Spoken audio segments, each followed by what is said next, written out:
আজকে আমরা যে ওয়েব সিরিজটা নিয়ে কথা বলবো সেই ওয়েব সিরিজটার নাম হচ্ছে ভূখ।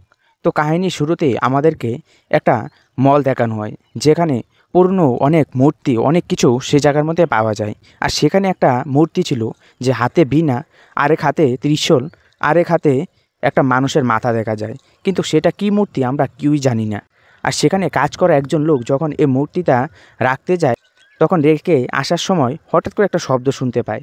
সে যখন আবার ঘুরে ওই জায়গার মধ্যে যায়, তখন দেখে যে একজন সেখান থেকে বেরিয়ে এসে বলছে যে আমার খিদে পেয়েছে, আমাকে খেতে দে। তারপর সেই লোকটা ডরে ভয়ে সেই জায়গাতে কাজ করতো, সেখান থেকে সে চলে যায়। তারপরের সিনে আমরা অতীনকে দেখতে পাই যে অতীন একটা কোম্পানির মধ্যে কাজ করে, আর কোম্পানিতে সে খুব ভালো কাজ করছে। তাই জন্য কোম্পানির যে ম্যানেজার আছে তাকে আরও একটু উচ্চ লেভেলে উঠিয়ে দেওয়ার জন্য ওর সাথে কথা বলছে। তুমি তোমার পুরো টিমটাকে খুব ভালোভাবে লিড করছো, তাই জন্য চাই যে আরও যতগুলি টিম আছে সবগুলি টিমকে তুমি লিড করবে। আর এই প্রমোশনের কথা তুমি এখন কাউকে বলতে যেও না। আর অতীনের একটা শখও আছে যে সে পুরনো অনেক কিছু মূর্তি তার নিজের বাড়িতে কিনে নিয়ে রেখে দেয়। আর যেখানে আমরা প্রথম সিনটা দেখেছিলাম যে একটা মূর্তি এসেছিল, সে মূর্তিটা একটা সুভাষের নামে দোকানদারের। আর সুভাষ আর অতীন তারা দুজন ভালো বন্ধু। তারপরে অতীন খুশির ঠেলা তার বন্ধু সুভাষের যে মলটা আছে সে মলটার মধ্যে যায়, তাকে গিয়ে বলে যে আজকে আমরা পার্টি করতে যাব, চল। তখন সেই জায়গার মধ্যে অতীনের নজর সে যে মূর্তিটা আছে মূর্তিটার উপর পড়ে। তখন তার বন্ধুকে সে জিজ্ঞাসা করে যে এটা আবার কীরকম মূর্তি, সে কীরকম ভগবান, যে এক হাতে বীণা, যে আরেক হাতে ধরালো অস্ত্র, আরেক হাতে মানুষের মাথা, এটা আবার কীরকম। অতীন সুভাষকে জিজ্ঞাসা করে যে তুই এটা কোথা থেকে পেয়েছিস। তখন সুভাষ বলে যে একটা বাড়ির মধ্যে আমি গিয়েছিলাম, চক্রবর্তী ফ্যামিলি, তারা পরিবারের সবাই মারা গেছে বা কোথাও চলে গেছে। আর এ পরিবারের লাস্ট যে মেয়ে আছে সে আবার আমেরিকা চলে যাবে। আর এই বাড়িতে যতগুলি পুরনো মূর্তি ছিল সব কিছু আমি কম দামে পেয়ে গেছি। তখন সেই জায়গার মধ্যে একজন ঠাকুরমশাই আসে, এসে আমাকে এই মুক্তিটা কোনো টাকা পয়সা ছাড়াই দিয়ে দেয়। আর তুইও এটা নিয়ে যেতে পারিস, তোকে কোনো টাকা দিতে হবে না। আর তুই যদি পারিস কিছু টাকা আমাকে দিয়ে দিস। তারপর অতীন এই মূর্তিকে নিয়ে তার বন্ধুর সাথে একটা ক্লাবের মধ্যে যায়। তারপর সে ক্লাবের মধ্যে গিয়ে তারা একটু মদ খায়, খেয়ে সে জায়গার মধ্যে একটা মেয়ের সাথে অতীন ডান্স করতে শুরু করে। তখনই তার এরকম মনে অনুভূতি হচ্ছিল যে এ ক্লাবের মধ্যে কেউ নেই, সে শুধু একাই আছে। আর অতীন এ ক্লাবের মধ্যে তার মাথার মধ্যে এরকম একটা কথা বাজছিল যে তার ভুক লেগেছে, তাকে কিছু খেতে দেওয়ার জন্য।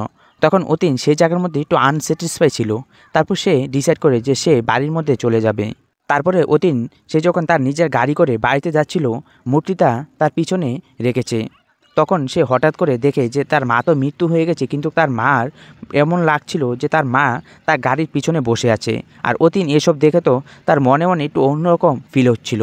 তারপরে আমরা দেখি যে অতীন বাড়িতে চলে গেছে সে যে মূর্তিটা আছে মূর্তিটা নিয়ে। তখনই আমরা জানতে পারি যে অতীনের এই পৃথিবীতে আর কেউই নেই।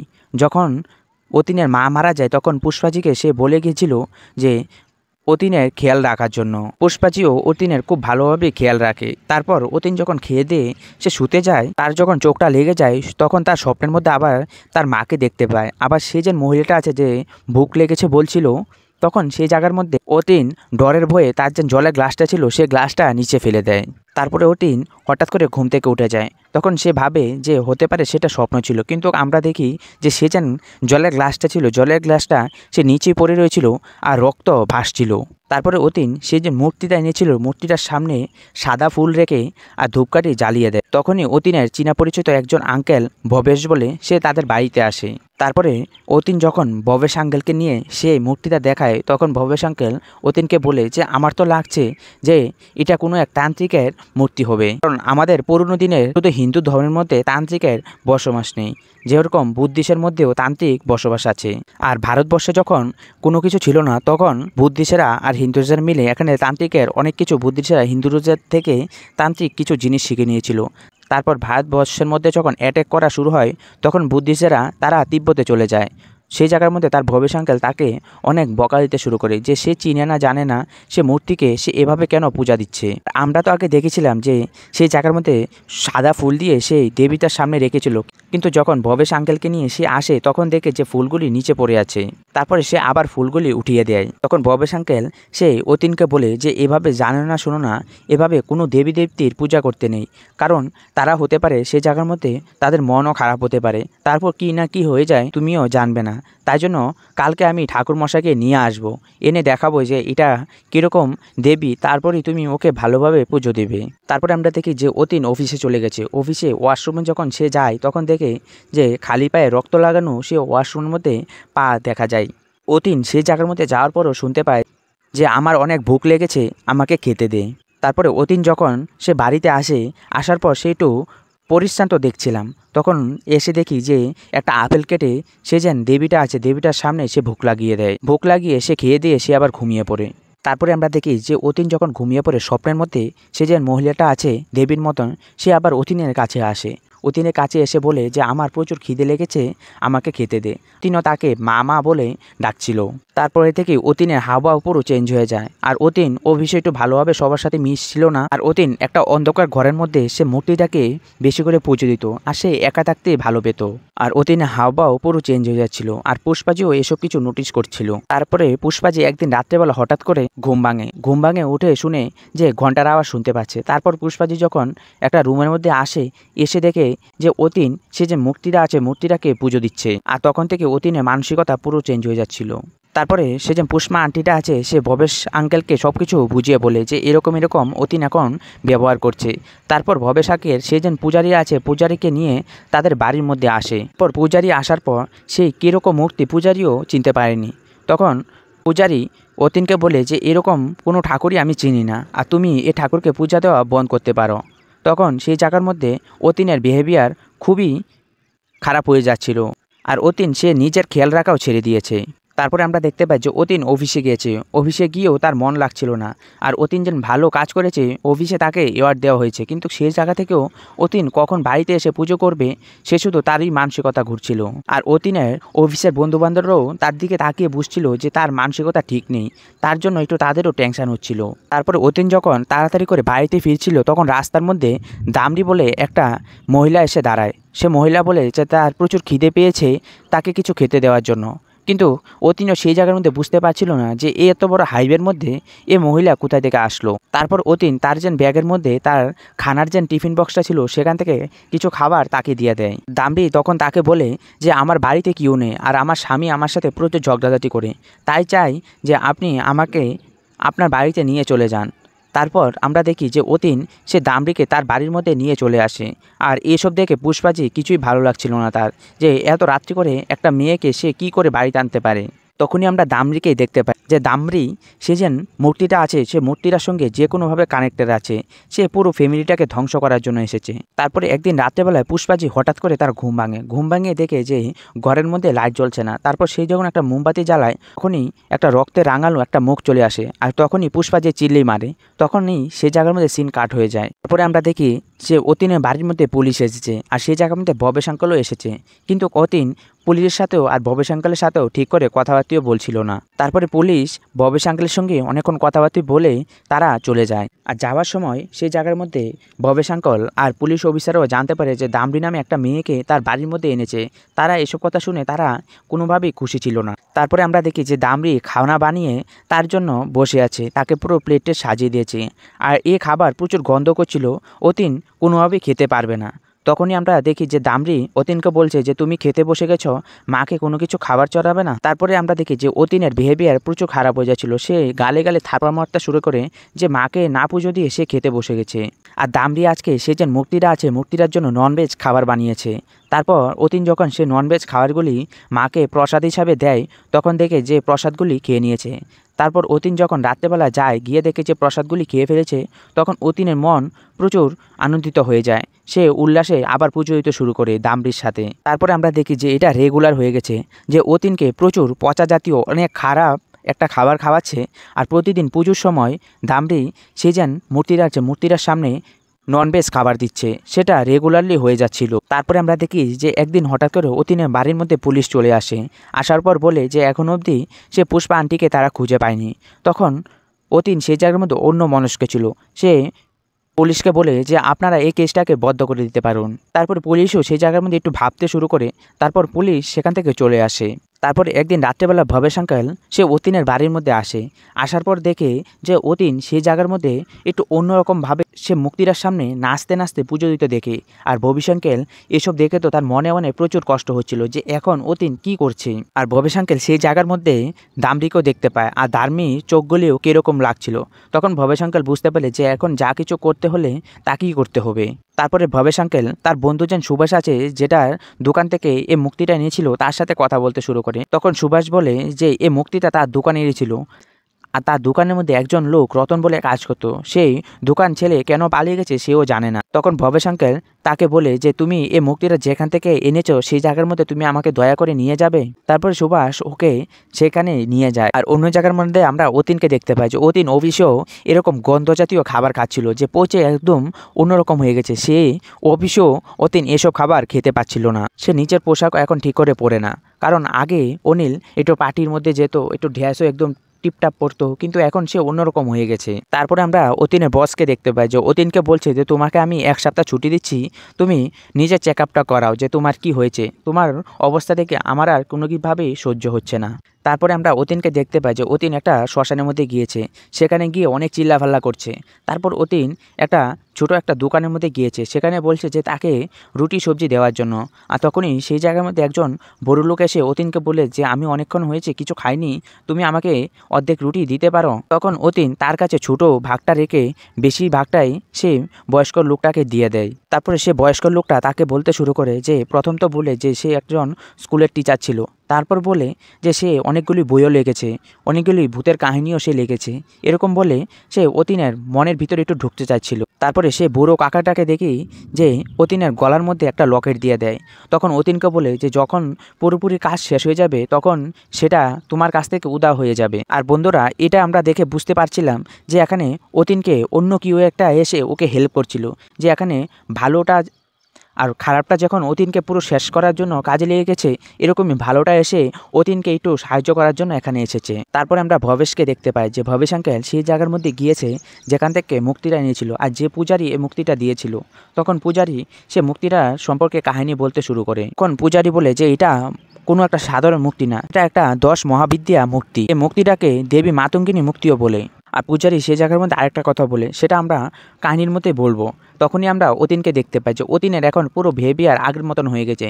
সে বাড়িতে গিয়ে বুঝতে পারছে যে তার বাড়ির অবস্থা খুবই খারাপ হয়ে আছে। সে দামড়িকে ডাক দিয়ে বলে যে বাড়িটা এখনও পরিষ্কার করিনি কেন, বাড়ির অবস্থা কি হয়ে আছে। তারপরে দামড়ি সে জায়গার মধ্যে বলে যে তার শরীরের অবস্থা আজকে ভালো নেই, সে কালকে পুরো বাড়ি পরিষ্কার করে দেবে। তারপরে অতীন যখন আজকে তার নিজের বাড়ির ছাদের মধ্যে যায়, ছাদের মধ্যে গিয়ে দেখে সেই জায়গার মধ্যে কিছু পশু পাখি মরে পড়ে আছে, আর সেখানে কিছু চক্র আঁকা আছে। আর এসব দেখে তো সে মনে মনে একটু ডাউট ফিল করছিল যে বাড়ির উপরে বাড়ির মধ্যে এসব কি চলছে। তারপরে অতীন আবার পুলিশ স্টেশনে কল করে সে পুষ্পাজির নামে জিজ্ঞাসা করে যে এখনও কি তাকে পাওয়া হয়েছে কিনা। তখন পুলিশ থেকে বলে যে আপনার কোয়ার কথাই তো আমরা এই কেসটাকে ক্লোজ করে দিয়েছি। তারপর অতীন সেই জায়গার মধ্যে কলটা কেটে দেয়। তারপরে অতীন তখনই তার এক বন্ধুর সাথে কথা বলে যে নিউজ পেপারের মধ্যে তার যে পুষ্পা আন্টি আছে, পুষ্পা আন্টির ছবিটা দিয়ে সে ছাপিয়ে দেবে যে এখনও তাকে খুঁজে পাওয়া যায়নি। আর অতীনই তখনই সে যে দামবি বলে মেয়েটা আছে, সে মেয়েটার ভূতের যেন একটা আসল চেহারা আছে, সেই চেহারাটা অতীন দেখতে পায়। তারপরে দামবি সে জায়গার মধ্যে হাসতে হাসতে অতীনকে বলছিল যে আজকে সে পূজার জন্য অনেক ভালো একটা জিনিস তৈরি করবে। তখনই আমরা বুঝতে পেরে গেছি যে আজকে কিছু না কিছু একটা ভয়ানক হতে চলছে। আর তখনই আমরা সে পূজারি কি বলছিল সেটা আবার বলি। আর তখনই আমরা একটা রাজাকে দেখতে পাই যে রাজা অন্য এক রাজাকে হারানোর জন্য তার মেয়েকে পুরোপুরিভাবে ধ্বংস করার জন্য সে পূজারীকে এনেছে, যে কিভাবে হোক সে রাজার মেয়েকে মারতে হবে। আর সেখানে যেন সে পুজোটা করছিল, সে পুজোর করার সাথে সাথে তার যেন এখানে সে রাজার পরিবারটা আছে, সে রাজার নিজের পরিবারটাও পুরোপুরিভাবে শেষ হয়ে যায়। আর এখানে যে পুরোহিত পূজা দিচ্ছিল সেটা একটা চক্রবর্তী ফ্যামিলি পুজো দিচ্ছিল। আর যে বাড়িটা এখন পুরো খালি করে যেখান থেকে মুক্তিটা পাওয়া গেছে সেটাই সেম ফ্যামিলিরই ছিল। আর এখানে এই চক্রবর্তীর যে ফ্যামিলিটা ছিল তাদের মধ্যে তান্ত্রিকের বিষয়টা অনেক ছিল, তারা অনেক ভালোভাবে তান্ত্রিক বিদ্যা শিখে নিয়ে গেছিল। তাদেরকে সাপও দেখে ভয় পেত। চক্রবর্তীর যে পণ্ডিতটা পুজো দিচ্ছিল সে পণ্ডিতটা একজন লোককে এনে সে যে মুক্তিটা আছে মুক্তিটা বানিয়েছিল। সে চক্রবর্তী ফ্যামিলির যে পণ্ডিতটা ছিল সে জানতো যে এই মুক্তিটা যদি অন্য কেউর হাতে লেগে যায় তাহলে সে অনেক কিছু ক্ষতি করতে পারে। তাই জন্য মুক্তিটাকে তার নিজের সঙ্গে করে নিয়ে কলকাতার মধ্যে সে শিফট হয়ে যায়। তারপরে সে কলকাতার মধ্যে এনে যখন বাড়ির মধ্যে এই মুক্তিটাকে স্থাপন করা হয়, তারপরে থেকে 600 বছর ধরে সেই দেবী তাদের উপর অনেক তাদের আশীর্বাদ ছিল। আর এখানে একটাই কথা ছিল, যখন এই চক্রবর্তী পরিবার এ পুরো বাড়িটাকে ছেড়ে চলে যাবে, তখন এ মুক্তিটাকে অন্য কাউকে সে মুক্তিটা দিতেই হবে। তাই জন্য সেই পূজারী এ মুক্তিটাকে ফ্রিয়েই সে সুভাষকে দিয়ে দিয়েছিল। তখন পূজারী বলে যে তখন আমি বুঝতে পারিনি যে অতীনের এত খারাপ অবস্থা একটা চলে আসবে। তখন পূজারী বলে যে অতীনকে বাঁচানো এখন মহা মুশকিল, কারণ আজকে অমাবস্যা রাতেই হতে পারে অতীনের শেষ দিন হতে পারে। কারণ এখন অতীনকে বাঁচানো আমাদের হাতের কিছু নেই, যদি কোনো মহাশক্তি এসে যদি অতীনকে বাঁচায়। তারপরে আমরা অতীনকে দেখতে পাই যে অতীন অফিসের মধ্যে গিয়ে সবার সাথে খুব ঘোলামেলাভাবে সবার সাথে মিশছিল সে। তারপরে আমরা দেখি যে ভবেশ আঙ্কেল অতীনের বাড়ির সামনেই বসে আছে, আর অতীন অফিস থেকে সোজা সে বাড়িতে চলে আসছিল। সে আজকে আর শ্মশানের দিকে যাচ্ছিল না। তারপরে ভবেশ আঙ্কেল অতীনকে বলতে শুরু করে যে দামরি কোনো সাধারণ মহিলা নয়, সেই মেন শয়তান। আর তুমি আজকে ভালোভাবে রুমের মধ্যে থাকতে হবে তোমাকে। আর সে হতে পারে আজকে অনেক কিছু হয়ে যেতে পারে। আর সে দেবী মাতঙ্গিনী, আর তার অর্ধেকে বসবাস করে মা সরস্বতী, তাই জন্য তার হাতেও বীণা দেখা যায়। আর দেবী মাতঙ্গী সে তার নিজের পুজোতেই সে বিশ্বাস করে, কারণ এখানে অতীন তার পুজো দেওয়ার শুরুতেই সে অনেক বড় একটা ভুল করেছিল, যে না জেনেই তাকে পুজো দিতে শুরু করেছে। আর দেবী মাতঙ্গিনী যখন তার উপর বশ করা শুরু করবে, তখনই সে নিজেকে নিজে শেষ করে দিতে শুরু করবে। ধীরে ধীরে সে নিজেকে পুরো শেষই করে দেবে, যেটা অতীনের শৈলের মধ্যে এখন হচ্ছিল। একজন ভূত আসবে, এসে সে যেন লোকটা আছে তাকে পুরোপুরিভাবে শেষ করে দেবে। আর সে ভূতটাই হচ্ছে দামরি। তারপর অতীন বলে যে এখান থেকে আজকে আমরা চলে যাই, আমরাও কালকে এসে সে মুক্তিটাকে অন্য জায়গার মধ্যে ফেলে দিয়ে চলে আসব।